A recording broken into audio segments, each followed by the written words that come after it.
In 1846, the Merrill family, who moved from Missouri to Oregon, settled on the land we now know as the Jenkins Estate.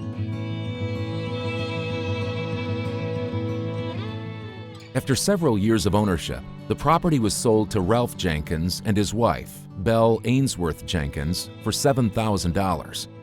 Belle had found the city confining and desired a home in a secluded location. In 1912, construction began on the estate, and 3 years later, a large 7-bedroom country house, stable, and an English garden was completed. Originally, the couple, who had no children, had planned the estate to be their summer home, but they eventually stayed at the estate year-round. The gardens were planned by the gardener for the Prime Minister of Canada and laid out in a traditional English style. The garden areas included a garden pool, a rockery garden, a cut flower garden, and a greenhouse. Other features of the house included a carriage house, a tea house, a water tower, a pump house, and other small outbuildings. Mr. Jenkins died in the 1950s, and Belle passed away in 1963. The family that inherited the property could not afford to maintain it in the same fashion, so it was sold to a development firm with plans to build a community for retired adults. In the end, the project faltered primarily due to the lack of water and sewer service. Howard M. Turpening, the general manager of Tualatin Hills Park and Recreation District, first laid his eyes on the property in the 1960s. An acquaintance who had heard the chainsaws buzzing on the Cooper Mountain hillside insisted he save the property. In 1976, Tualatin Hills Park and Recreation District purchased the 68-acre site on the northwest slope of Cooper Mountain for $525,000. By the time the district purchased the estate, many of the buildings and gardens were in a neglected condition.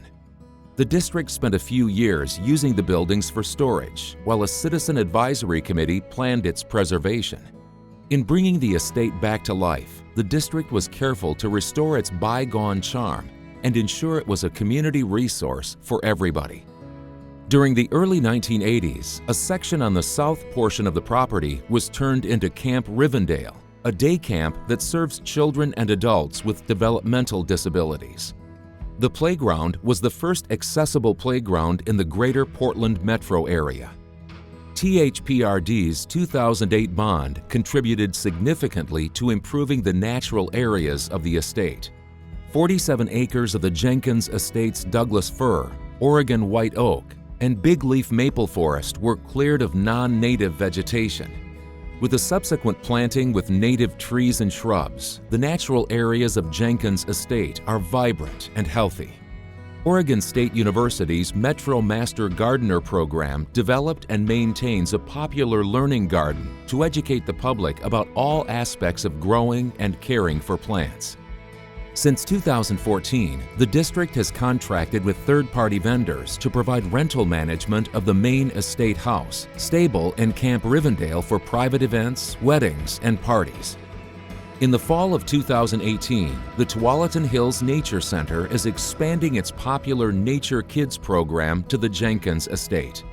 This nature-based program for preschoolers introduces developmentally appropriate activities through experiential learning, exposure to nature, and a celebration of the changing seasons.